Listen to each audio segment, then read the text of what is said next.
Swastiastu, Ibu. Mohon maaf mengganggu waktunya hari ini ya Bapak. Iya.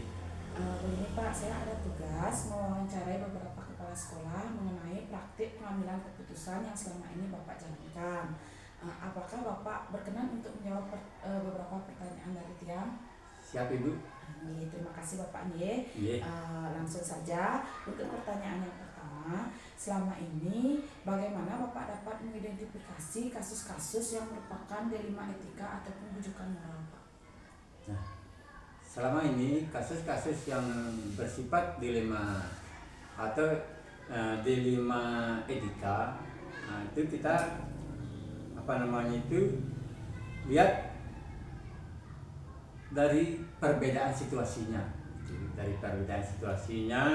Nah, kalau situasinya itu bernilai dua, nilai kebenaran dan pertentangan, itu kita biasanya mengambil satu keputusan yang termasuk dilema etika itu.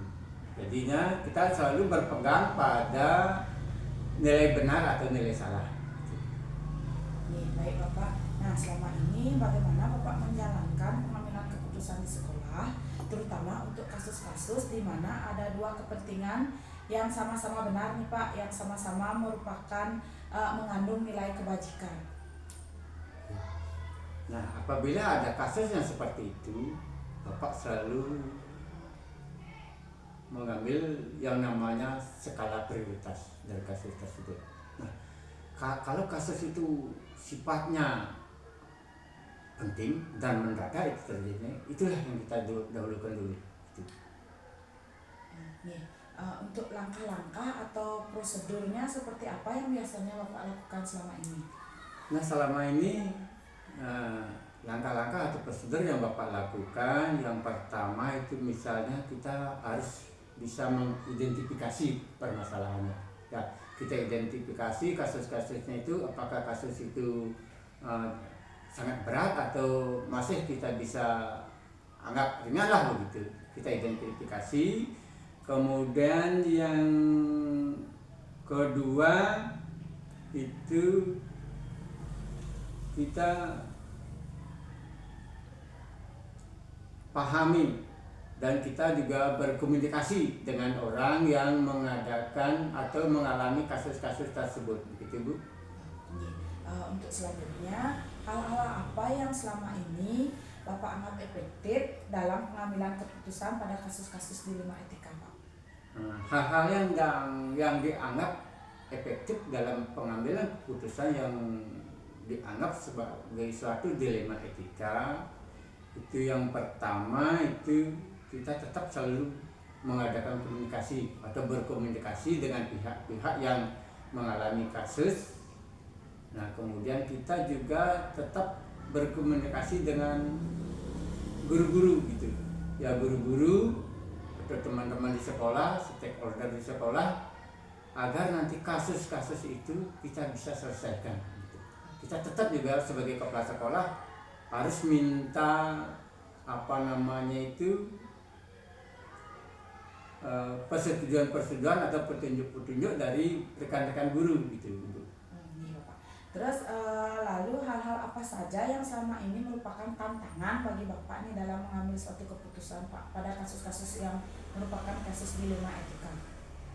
Nah, hal-hal yang merupakan tantangan bagi Bapak sebagai kepala sekolah itu kadang-kadang kan adanya suatu pertentangan. Ya, pertentangan antara rasa keadilan dan rasa kasihan pada anak-anak yang mengalami kasus itu. Nah, di samping itu juga adanya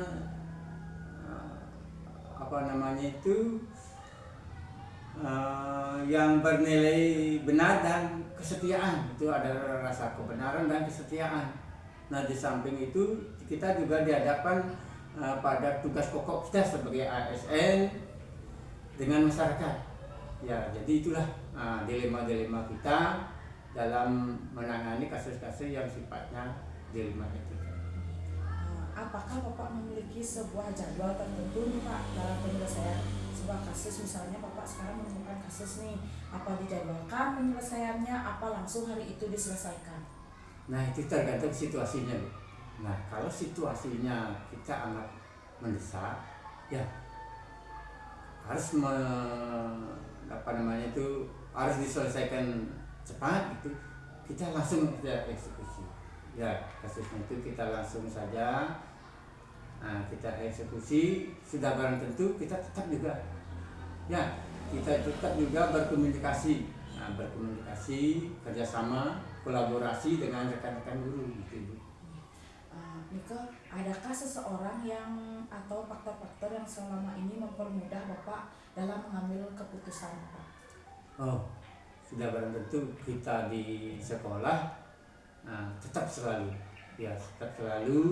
koordinasi, kerjasama, komunikasi dengan rekan-rekan guru atau dengan TU yang ada di sekolah.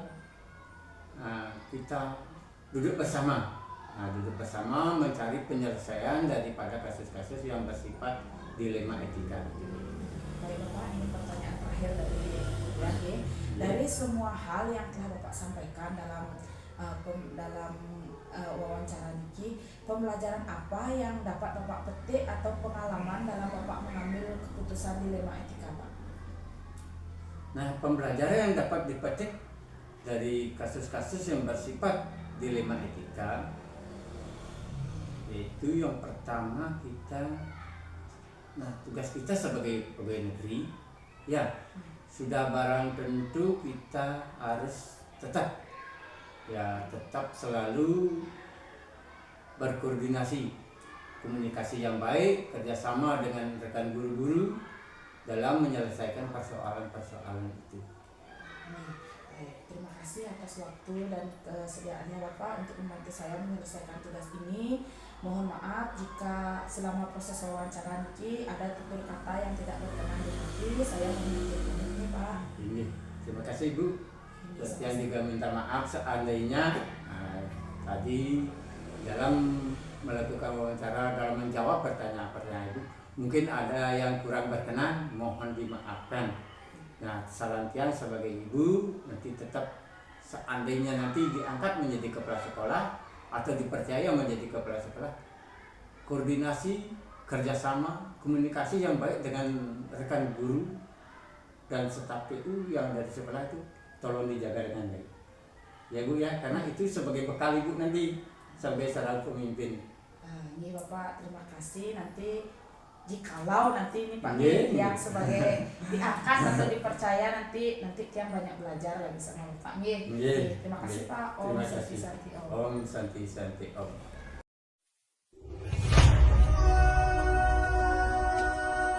Swastiastu, selamat pagi Bapak. Mohon maaf mengganggu waktunya sebentar. Om Swastiastu, selamat pagi Ibu. Ada yang perlu Bapak bantu? Begini Pak, ada tugas wawancara beberapa kepala sekolah mengenai praktik pengambilan keputusan yang selama ini Bapak jalankan di sekolah. Apakah Bapak bersedia menjawab beberapa pertanyaan dari tiang? Apa yang Ibu tanyakan Bapak akan bantu semaksimal mungkin semampu Bapak. Terima kasih Bapak. Langsung saja untuk pertanyaan yang pertama. Selama ini bagaimana Bapak mengidentifikasi kasus-kasus yang merupakan dilema etika ataupun bujukan moral? Nah, dalam mengidentifikasi kasus yang merupakan dilema bagi Ibu atau berupa etika atau bujukan moral, biasanya sebelum Bapak mengambil keputusan, terlebih dahulu Bapak akan pelajari yang namanya kasus. Apa permasalahan dan apa topiknya sehingga permasalahan tersebut bisa terpecahkan di kemudian hari. Nah, kemudian jika ada kasus-kasus itu termasuk dilema atau etika, maka kita akan mencari kebenaran dan kita pastikan sehingga kasus tersebut dapat kita pecahkan bersama. Silakan, ada lagi yang lain? Lalu bagaimana Bapak menjalankan pengambilan keputusan di sekolah, terutama dalam kasus-kasus di mana kasus tersebut merupakan kasus dilema etika yang mengandung dua kepentingan yang sama-sama benar atau mengandung nilai-nilai kebajikan. Untuk mengambil keputusan di mana ada dua kepentingan yang sama-sama benar. Nah, biasanya pertama kita mengumpulkan fakta atau informasi yang terlebih dahulu kita mengumpulkan informasi yang sangat relevan, kemudian kita memprioritaskan nilai-nilai atau prinsip yang bertentangan dalam kasus-kasus tersebut, mengevaluasi jika pilihan yang tersedia, dan tentunya membuat daftar konsekuensi antara pro dan kontra di setiap pilihan yang tersedia. Lantas, langkah-langkah apa atau prosedur seperti apa yang biasanya Bapak laksanakan selama ini? Nah, untuk mempelajari dan menyelesaikan kasus-kasus tersebut, seperti yang Ibu sampaikan tadi, bahwa dalam pengambilan keputusan perlu ada langkah-langkah penting yang mestinya kita lakukan. Pertama, kita harus meninjau kasus dengan seksama, mengumpulkan fakta yang sangat relevan serta mengidentifikasi nilai-nilai yang bertentangan, dan langkah-langkah yang paling penting adalah mendiskusikan hal-hal atau kasus-kasus tersebut dengan rekan sejawat maupun staf pegawai yang ada di sekolah. Baiklah, menurut Bapak, hal-hal apa saja yang selama ini Bapak anggap efektif dalam mengambil keputusan pada kasus-kasus dilema etika? Nah, langkah-langkah yang tadi yang Bapak sampaikan dalam mengambil keputusan, yaitu dengan mengedepankan fakta-fakta yang relevan, yang memuat informasi bahwa siapa saja yang terlibat dalam kasus-kasus tersebut serta apa yang terjadi sebenarnya.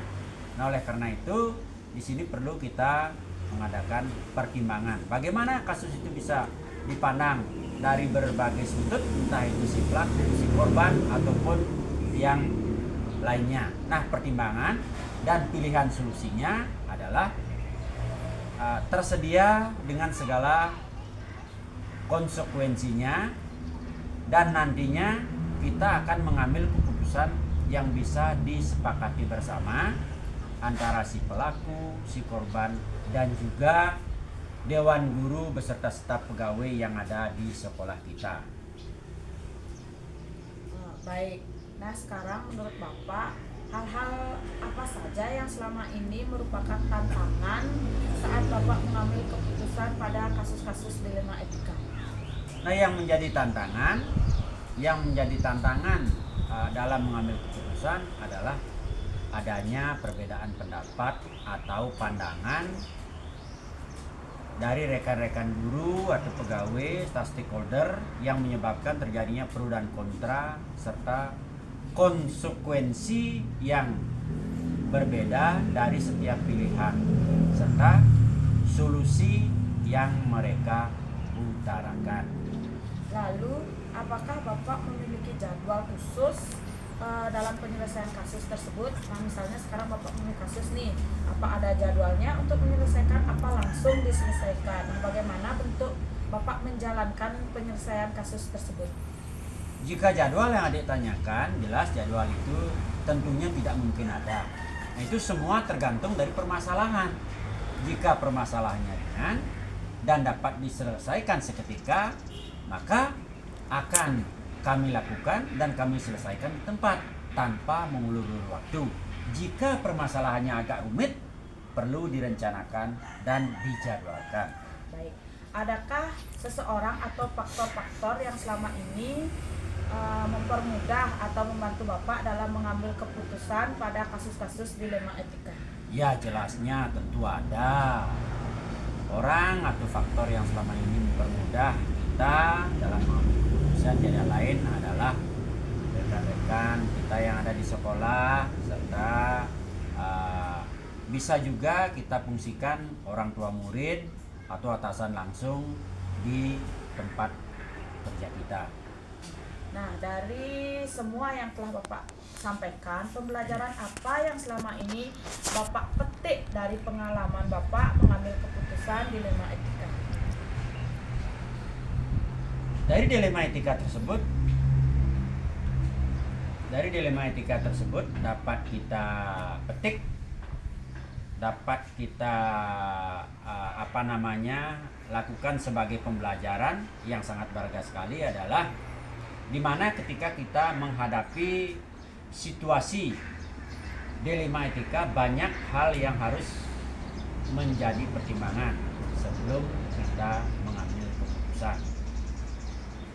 Baik, terima kasih atas waktu dan kesediaan Bapak untuk membantu saya dalam menyelesaikan tugas ini. Mohon maaf jika ada tutur kata saya yang salah dan sudah mengganggu waktu istirahat Bapak. Yang ucapkan banyak terima kasih dan selamat siang.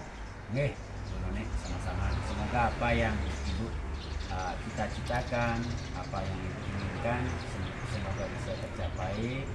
Dengan waktu berjalan, Ibu dapat ke depan bisa sukses menggapai apa yang Ibu inginkan. Terakhir, kami ucapkan terima kasih. Nah, sekali lagi mohon maaf jika ada kata-kata yang kurang berkenan. Ini Bapak, terima kasih.